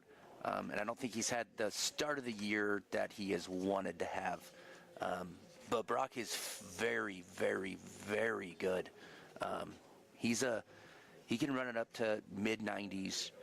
He's got a very good breaking ball. He's just a phenomenal pitcher. I mean, that's the reason why he was at Oregon State. He went to Oregon State for a reason, because he's fantastic. And I think when he transferred here, I think part of it was he wanted to play with his brother, talk to his brother about how good Bellevue is. He knows how good we are, and he just wanted to come and be a part of it. And so I think now with him, he's kind of got to get whatever bugaboo with his hip figured out. Because I know Coach Monlux wanted him to be a starter at the beginning of the year, but I don't know if that's going to be the case with his injury. I don't know how long he's going to be able to go stamina-wise. I think he might be an inning or 2 guy max, just because I don't know if his hip can handle any more than that. The first man Brock will face is the 3-hole hitter, third baseman Wyatt Wilharm. Breaking ball for a called strike 1. You could see Brock Townsend doing a little extra stretching behind the mound before he threw that first pitch. Looking in, gets the signal from Trad Richardson. A little jam job on a fastball inside. Nick Grade from third base will make the play across the diamond for the first out of the inning. Now batting the designated hitter, number 3, Keanu. Here's Keanu Kalamayan, the designated hitter. And you can see Brock again trying to stretch out specifically his lower body there. And it's probably good that he's throwing today. How is he going to handle this cold weather? First pitch fastball on the knees, called strike 1. And then also, how does he recover from throwing in this cold weather too? So I think there's a lot going on with him personally that one just misses. Yeah, injury-wise, that he and his coaching staff need to figure out of when, how much they can use him as the year goes on. I believe this is his first appearance of the season. No, he's thrown in multiple games. I think he even started a game early in the year. But as the season's gone on, I feel like his outings have gotten less and less, just because stamina-wise, I don't think he can go very deep into games. Started 3 and then pitched an inning against Mount Marty in Florida. Down low, 3-1 the count. So his 5th appearance on the season. I sit corrected. For some reason, he's not showing on my stat sheet, but he might have been one of those guys on the fold of the paper that my printer didn't spit out quite properly. Here's a 3-1 pitch, and that's again on the knees for the called strike 2. Full count on Keanu Kalamayan, the DH. Kalamayan 0 for 2 today, a fly out and a ground out.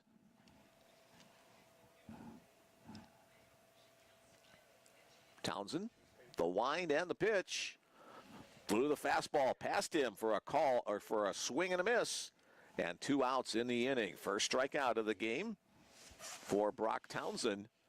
Just the 2nd strikeout of the game Number 13. against Blue Hawk hitters. Starting pitcher Blake Crippen, only 1 K. And now Townsend will face the right fielder, John Michael Gonzalez.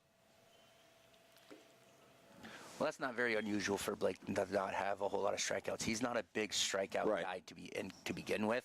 He's a contact, get ground balls, weak contact type of pitcher. Now, Brock is a guy who likes to strike people out. Chopped on the ground to second base. His brother, CJ, makes the play to help out Brock. 4-3 on the play. A 3 up, 3 down. Bottom of the 6th inning for pitcher Brock Townsend. He gets a little congratulatory punch from Trad Richardson, his catcher. As we head to the 7th and final inning of today's game, it's the Bellevue Bruins 7. The Dickinson State Blue Hawks 1. 7 runs on 11 hits, no errors for Bellevue. 1 run on 2 hits, 1 error for Dickinson State. 1 inning to go in this one, and at about a half hour after the conclusion of game number 1, we'll have game number 2 coming your way right here on the Bellevue Bruins Sports Network.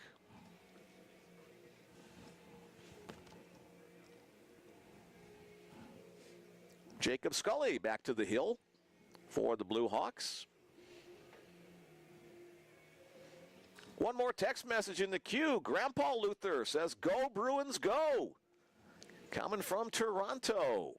We have all these warm weather people texting in. I wouldn't say Toronto's a warm weather I guess location, true. but we're glad you're with us, whether you're from down south where it's warm or up in Canada where it's cold, or right here in Bellevue and Omaha where it's darn cold today. It's probably colder up there than here, and let's be honest. It's been another one of those weird winters. Blame it on global warming or whatever. We had a fantastic month of February. We had several days in the 60s and 70s, and I think one day it was 80 in February, and now March kind of has been back to the norm. Normally we're low 50s for a high temperature this time of the year. Today we're not going to get there. And I think next week's supposed to be worse than this. I think we're supposed to get snow next week. So, Bruins scheduled to play at Waldorf in Forest City, Iowa next week, but that might be moved around as well. So who knows? The schedule next week might be a little crazy. Here's Brendan Luther. Hey, good timing on that, Grandpa from Toronto. Strike 1 called on the first pitch to Brendan. Brendan 1 for 3 today. That pitch down low, 1-1. We discovered last year Mississauga is a suburb of Toronto. We're learning some Canadian geography over the last couple of years. Scully begins his windup. Brendan flares it down the left field side. That's going to wind up in foul territory.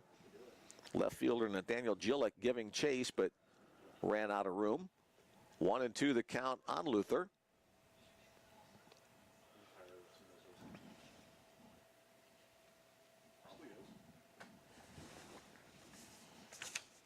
Second year as a Bellevue Bruin for Brendan.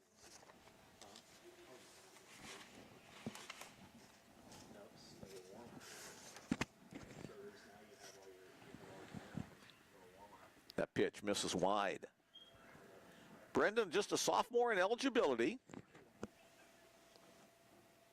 Played a couple of years at Okanagan College.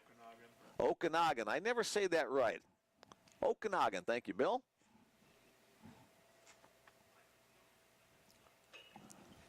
Line foul, opposite way once again.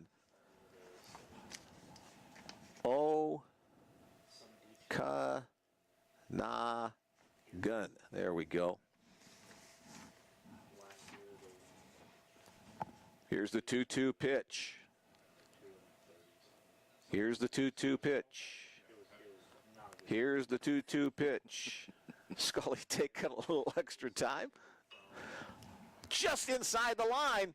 Down the left field corner. Brendan around first base on his way to second. The throw will not be in time. Brendan Luther with another double. Starting things off in the top of the 7th inning. Now batting third base. Brendan had a couple of doubles yesterday and 4 runs batted in the first game against Dickinson State. So he's become a doubles machine over the last week. Yeah, again, another really good job of letting that baseball travel and just hitting it the other way.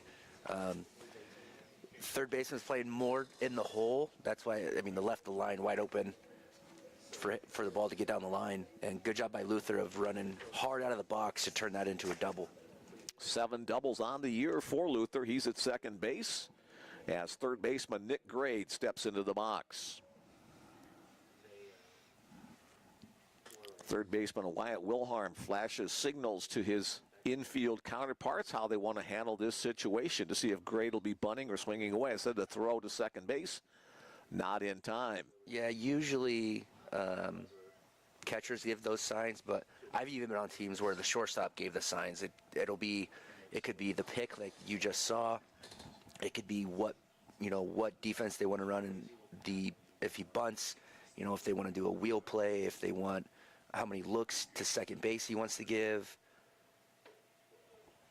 First pitch at the top of the strike zone with the fastball. So when the infielders give signs, there's a lot more involved than just what defense they want to run. There could be many different things that they're going to do defensively rather than a certain play. Reeve gives the signal to Scully.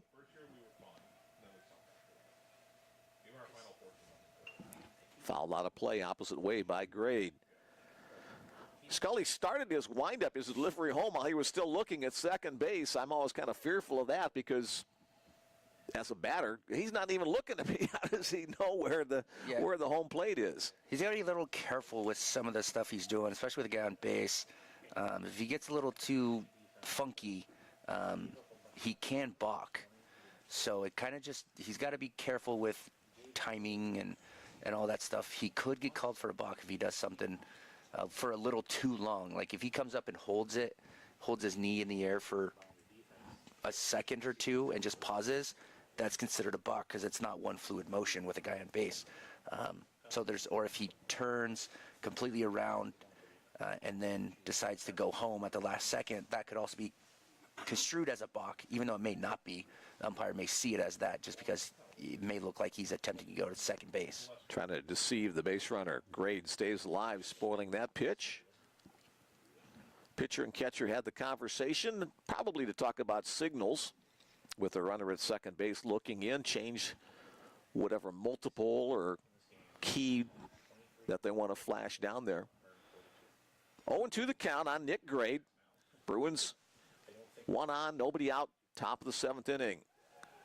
And that pitch kisses the inside corner for a called strike 3. Yeah, that pitch was supposed to be on the outside corner, but he missed the spot and it froze him. It worked. Not where he wanted it, but it turned out good for him. Second strikeout of the game for Scully. Next up for the Bruins, second baseman C.J. Townsend.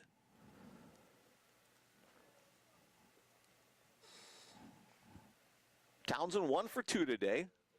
Had an RBI his last time up on an infield ground out. First pitch swinging, foul back to the net. Might have got a little piece of the catcher, Reeve. Yeah, it looked like it went off his mask.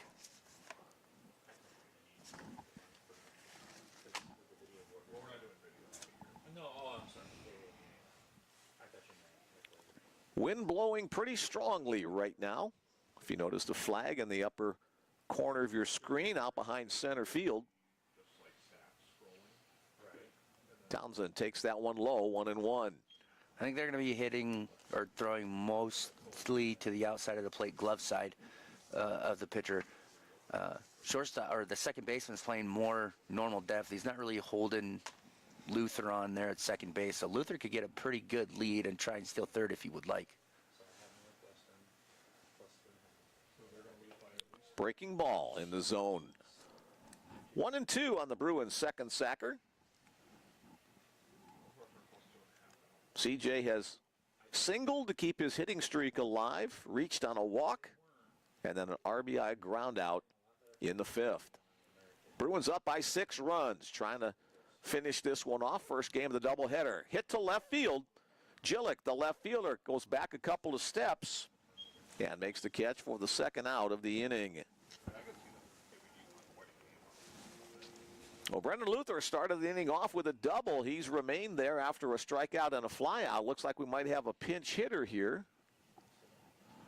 for the Bruins. Number 44. Coming off the bench to hit for Anthony Lind, Elijah Bear. Yeah, I think Coach Monlux wants to get that lefty in the lineup for one swing to try and hit it out with that wind going from left center or the left field to right field. You get on that wind and let it ride. With the wind the way it is, I know Coach Monlux likes more lefties in the lineup, so I also wouldn't be surprised next game if it stays like this that we see Bear as the designated hitter because he has more power than the other two. Elijah is just a sophomore from the state of Texas. First pitch from Scully. Elijah hits it into right field through the hole, base hit.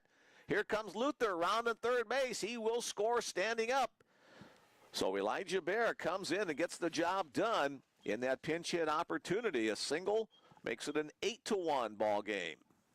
Yeah, it was a very good job. He came in and jumped all over that fastball. A lot of the times when there's a pinch hitter, you're more likely going to see a fastball first pitch, so you should be ready to go because the pitcher wants to get ahead of you right away. And he was ready to go and jumped all over the fastball. Did a really good job of just hitting line drive into right field, scoring that run. Here's designated hitter Tyler Monroe.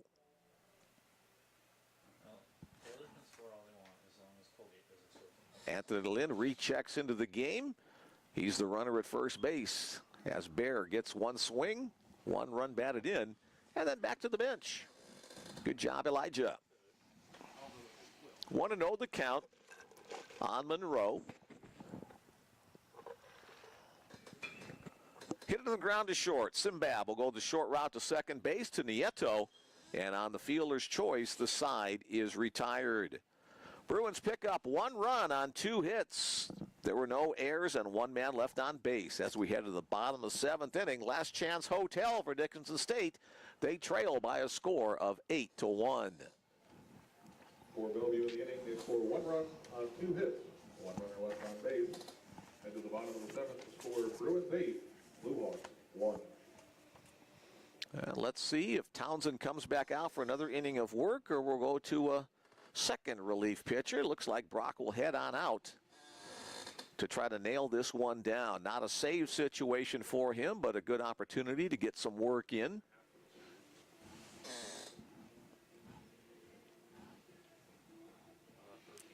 Brock is listed as a 5'10", 195-pound senior. Final year of eligibility.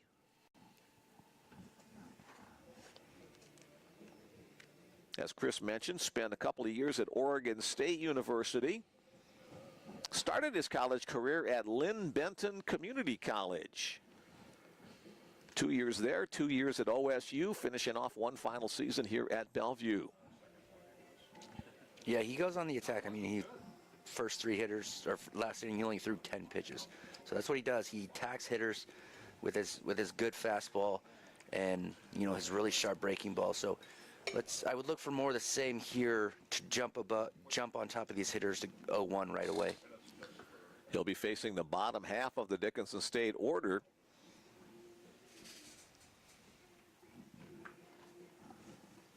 Catcher Caden Reeve will start things off. Reeve walked his last time up. Got to ground out his first appearance. First pitch fastball, swung on and missed.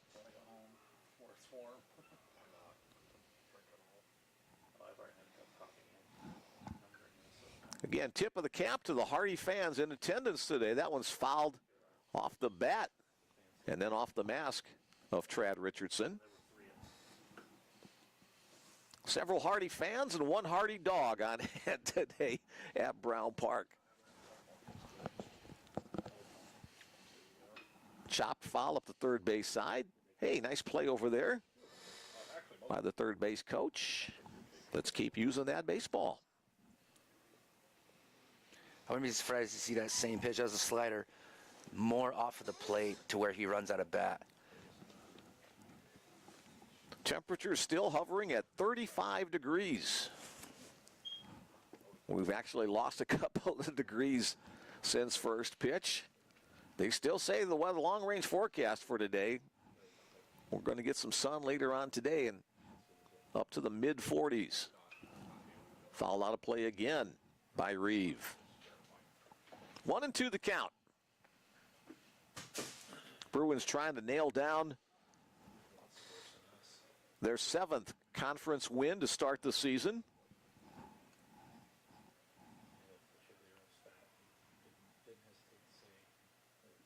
Swung on and missed. Richardson blocks up the pitch in the dirt.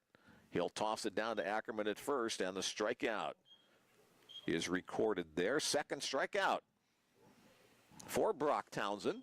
Yeah, it was a good job with that slider. This is basically the location I was talking about earlier.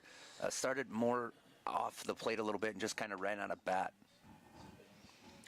Here's first baseman C.J. Molina. The C stands for Carlos. Not sure what the J stands for. 0 for 2 today. A fly out and a fielder's choice. That's hit hard to center field, but right at Jake Lacey, who will make the catch for the second out of the inning. And with that, the Blue Hawks are down to their final out in game number 1. Now adding the second baseman, number 30, Cam Erickson. Yeah, the hitter put a really Shortstop good swing on it. Cole Simbab, the next hitter for Dickinson State. Sorry about that. Oh.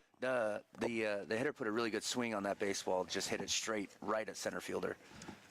Hit it really hard. We've got a pinch hitter, Cam Erickson, hitting for Dickinson State.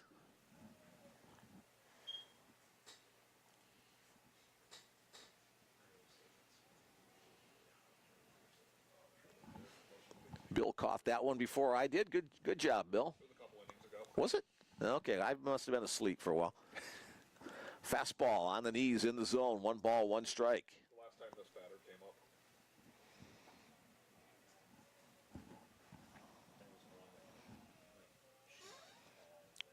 Townsend from the line. Again, good pop on that fastball. Gets it past the hitter.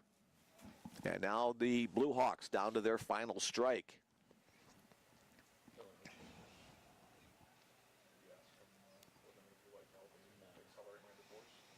Brock shakes off the first signal. Holding that glove up in front of his face, now delivers. And the called strike 3 on the knees. 2 out of 3 go down on strikeouts. 3 strikeouts in 2 innings of work for Brock Townsend. And with that, the Bellevue Bruins win the first game of today's doubleheader by a score of 8-1. 8 runs on 13 hits, no errors for the winning Bruins.